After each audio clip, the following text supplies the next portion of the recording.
Баршаңызға сәлем, сіздермен бірге Анар, каналыма қош келдіңіздер. Бүгін сіздермен бірге Корей халқының тағамы пекоди дайындаймыз. Олай болса, қамырын дайындауға кірісейік. Бізге ең алдымен жылы су қажет болады. Міндетті түрде жылы болсын суларыңыз, ыстық емес, жылы болу міндетті. Жылы сүт қосамыз. Сүт мына жерде міндетті емес, сүттің орнына сіз сумен алмастырсаңыз да болады. Ендігі кезекте тұзымызды, қантымызды және де ашытқымызды саламыз. Осының барлығын жақсылап араластыратын боламыз. Қант, тұз жақсы еруі қажет ең бірінші.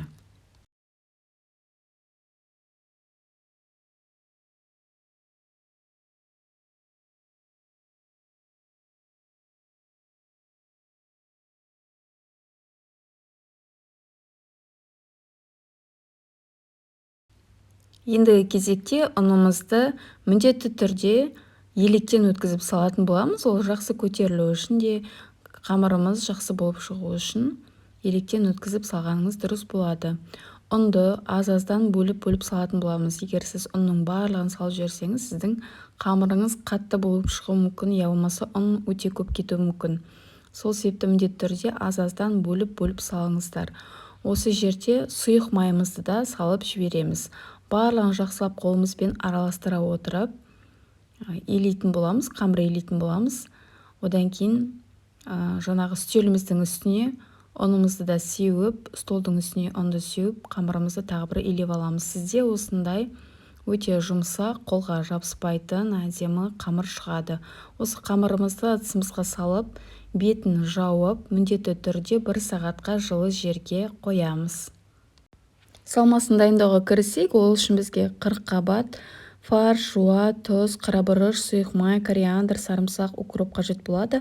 Бұл жерде дәмдеуіштерді өз қалауыңыз бойынша алсаңыз да болады. Жуамызды ең бірінші ұсақтап турап аламыз. Дәл видеодағыдай етіп турасаңыздар болады. Одан кейінгі кезекте 40 қабатымызды турауға кірісеміз. Осылай ұзыншалап турап, ортасынан бөліп тураңыздар. Өте уақ болмасын. Мінекей менде барлығы дайын. Енді кезекте осыларды жақсылап бір пісіріп алатын боламыз. Табамызды алып, қыстырып, үстіне сұйық майымызды құямыз.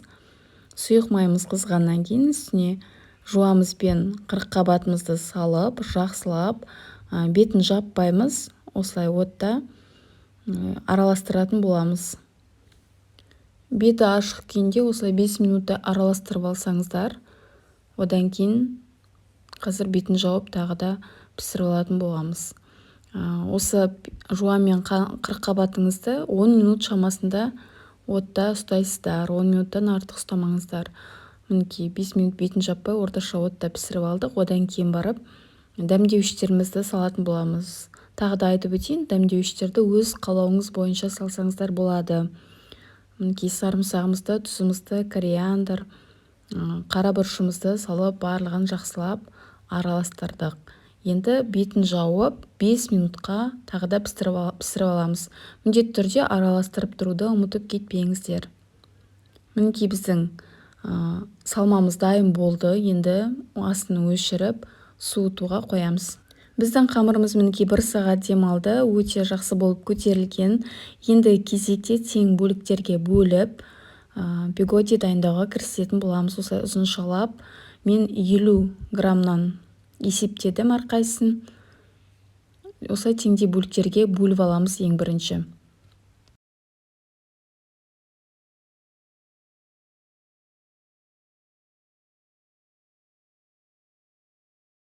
Мінекей қамырымызды теңдей бөліктерге бөліп алдық. Одан кейін қолымыздың көмегімен дөңгелектей отырып, бөлшектерге бөліп қойдық. Бетін жауып қойыңыз міндетті түрде. Содан кейін суыңызды отқа қойып қойыңыздар. Салмасын дайындауға кірісейік. Ең бірінші 40 қабатымызбен жуамызды салып аламыз. Одан кейін фаршымызды саламыз және өз қалауыңыз бойынша кез келген укроп, кинза салсаңыз болады. Мен укроп салдым. Одан кейін мантаваркілеріңіздің листтарын жақсылап майлап алыңыздар.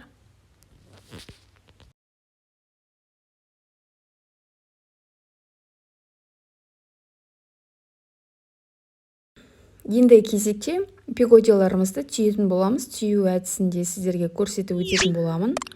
Құрметті достар, егер менің каналыма ұнап жатырса, міндетті түрде каналыма тіркеліп лайк басуды ұмытпаңыздар.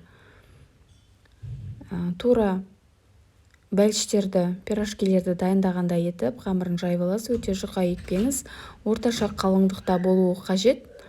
Одан кейін барып, жаңағы салмамызды осылай бір ас қасықты толтырып, я болмаса 2 ас қасықтан салсаңыз да болады. Дәл видеодағыдай етіп, шетінен ала отырып, осылай етіп әдемілеп түйіп шығамыз. Я болмаса өз қалауыңызша түйсеңіз де болады.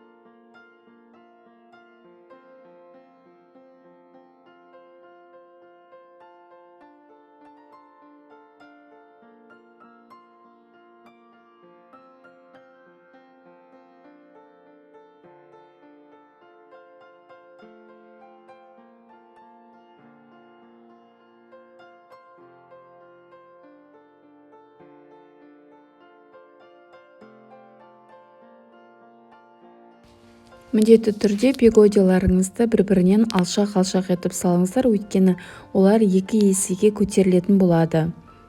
Мінекей 35 минутқа пісіріп алатын боламыз.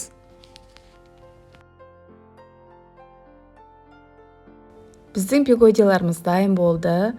Мен осындай корейский салатпен бірге ұсындым. Өте дәмді болып шықты. Міндетті түрде жасап көріңіздер. Ерекше тағамның түрі болып есептелінеді. Біздің отбасымызға барлығына өте қатты ұнады. Рахмет назарларыңызға.